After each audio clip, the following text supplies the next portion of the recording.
Hello, 你们好. This video is to give you some instructions on how to type Chinese pinyin and characters on your phone.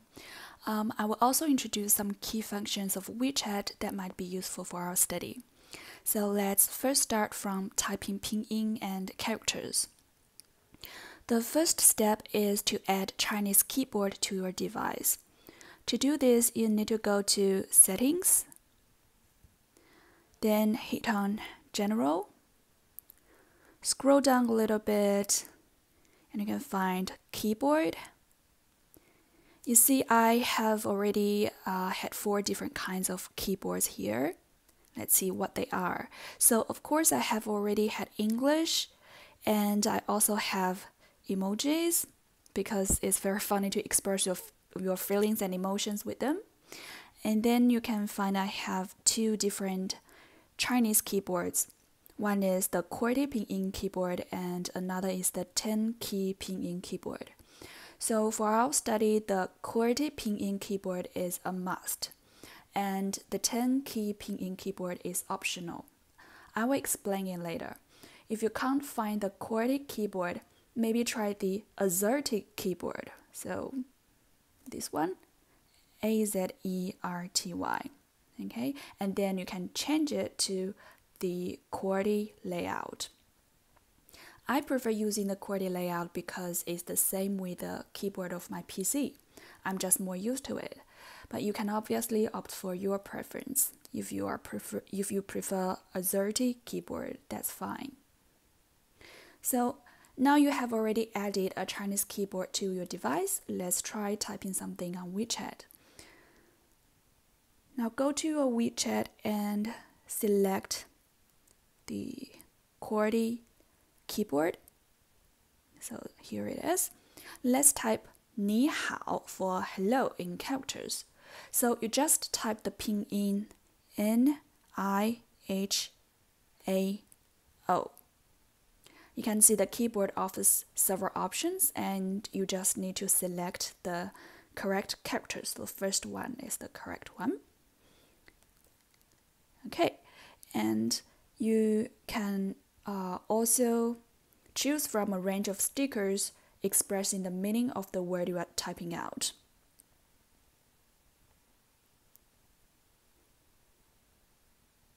Okay, but these stickers should have already been installed in your WeChat. Now let's try typing the pinyin of 你好. We will still be using the QWERTY keyboard.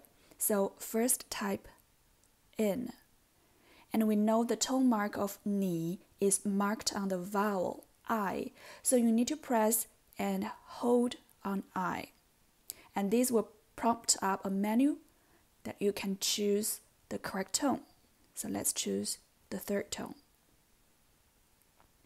As we know, all the tone marks are put on vowels, so if you press and hold on a consonant, there would not be such a menu prompted. So for example, when I'm typing 好, if I long press the letter H, okay, so you see nothing happens. But if I hit and hold on the letter A for you can see we can choose the 3rd tone for it. Okay, and then let's hit on O for all. So that's the pinyin for 你好 with tones. Well, just to clarify why I would not suggest you use the 10-key pinyin keyboard. So if you go to the 10-key keyboard like this, you can type out the characters easily. But there's no way you can type pinyin with tones. So for example, if you press and hold on the key for A, B, C, you can only choose from these 3 letters without tones. That's why the QWERTY pinyin keyboard is recommended for our study. Alright, now you have already known how to type Chinese characters and pinyin. Let's move on to WeChat functions. There are many useful functions, but today I will mainly cover some essential ones regarding the group chat functions because they would be useful for our WeChat activities. Let's go to our group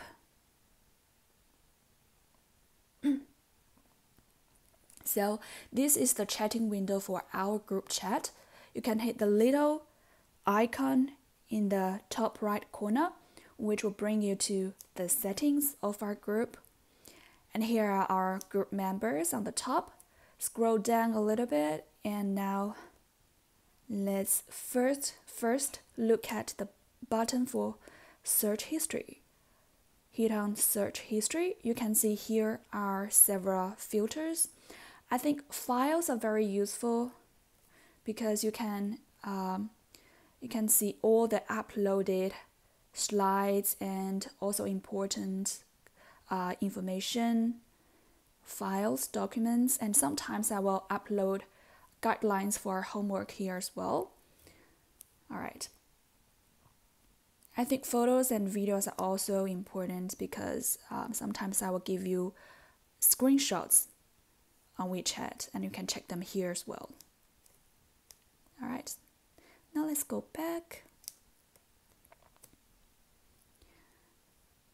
Okay, sorry, let's go back to the setting.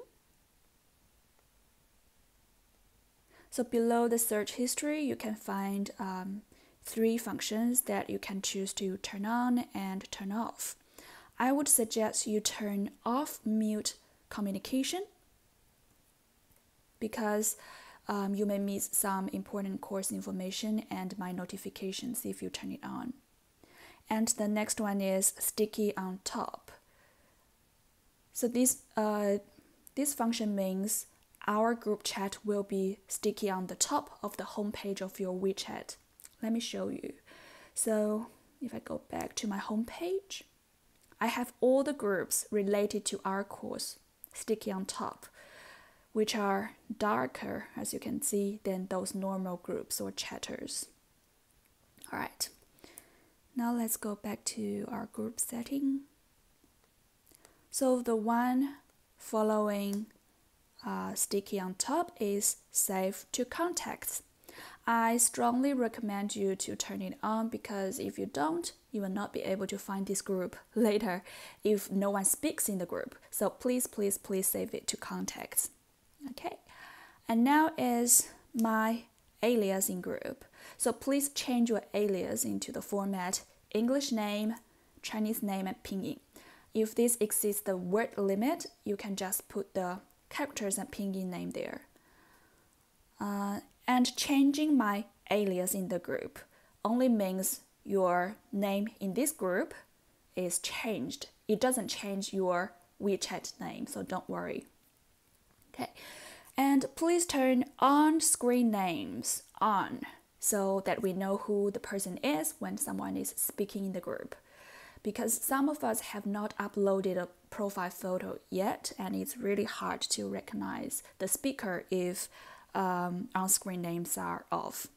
All right, so here are the settings. Let's go back to the chatting window. Oh, by the way, you can also choose here. You can also choose the chatting background, like choose a wallpaper to make your chat environment more personalized if you like.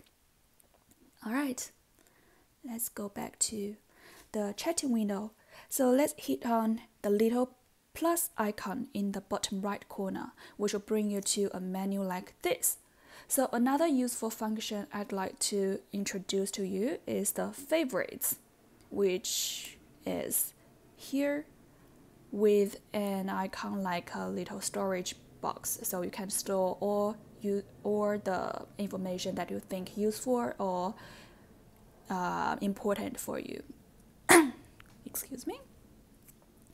All right.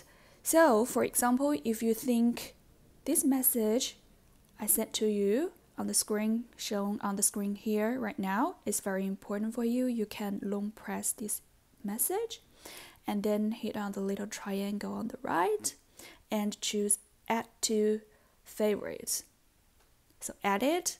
Now if you go back to Favorites here, you can find the message is already here and you can send it out again later on. To find all your favorites, you can go to, so here's the home page, you go to Me, and then hit on Favorites. You can find all your favorites here. And you can store like messages, voice messages, files, and also photos, and even the articles from your subscriptions here. All right, so here are all the useful functions.